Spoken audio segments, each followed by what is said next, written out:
Namo Phat. Thanks so much for joining me for our daily practice check-in. Listen, listen, listen. This beautiful sound calls us back to our true home.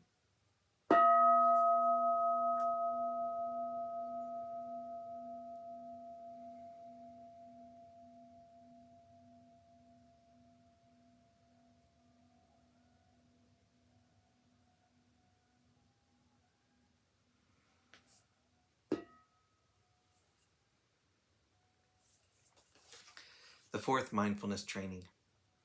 Aware of the suffering caused by unmindful speech and the inability to listen to others, I vow to cultivate loving speech and deep listening in order to bring joy and happiness to others and to relieve others of their suffering.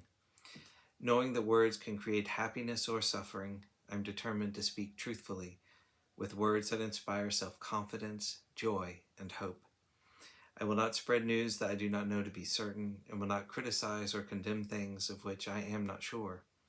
I will refrain from uttering words that can cause division or discord, or that can cause the family or the community to break. I'm determined to make all efforts to reconcile and resolve all conflicts, however small.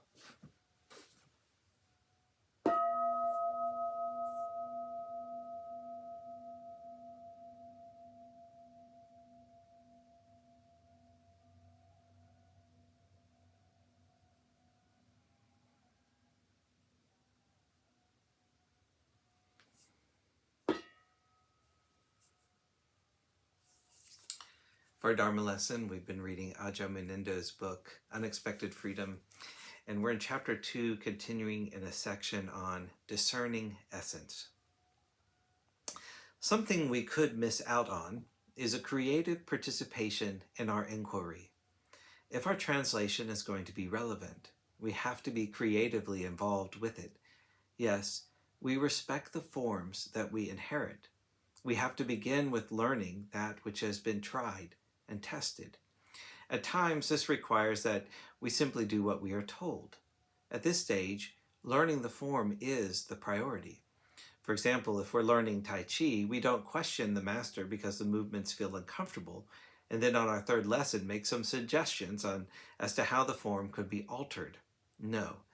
Although in the beginning we might feel awkward and look a little silly, we simply learn the form and humbly accept that it doesn't yet feel right, remembering that these forms are supports for spirit, in this case working with the Qi.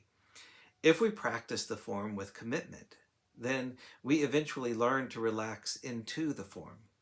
Then perhaps the Qi, spirit, starts to move and we're grateful.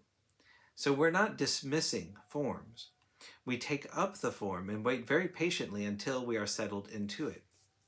Then we feel for the spirit moving. When we are fully familiar with the spirit, then that becomes the priority. Now we are in touch with the essence.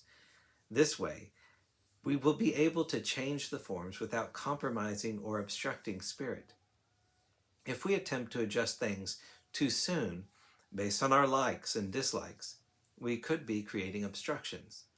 A friend of the monastery relates a story about a valuable lesson he learned during his first year of training under a highly reputed cabinet maker. Starting out on his apprenticeship as a young man, this friend had been given a brand new, top-of-the-range hammer as a gift from his father. It was perfectly balanced, with a wooden handle, just what an aspiring cabinet maker would dream of. His master instructed him numerous times on how he was to hold his hammer towards the end of the handle so as to gain the best swing. But although a beginner, our friend thought he knew better. If you're new at carpentry, it does feel easier to hold the hammer nearer the head. You feel like you can be more accurate. After a number of reminders, the boss one day took hold of our friend's beautiful hammer and proceeded to saw half the handle off, declaring that since he was not using that half, he obviously didn't need it.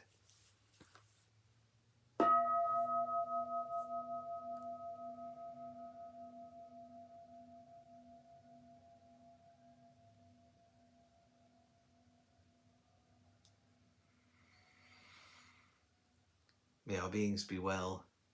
May all beings be happy. May all beings be at peace. Namo Phat. Thanks so much for joining me today.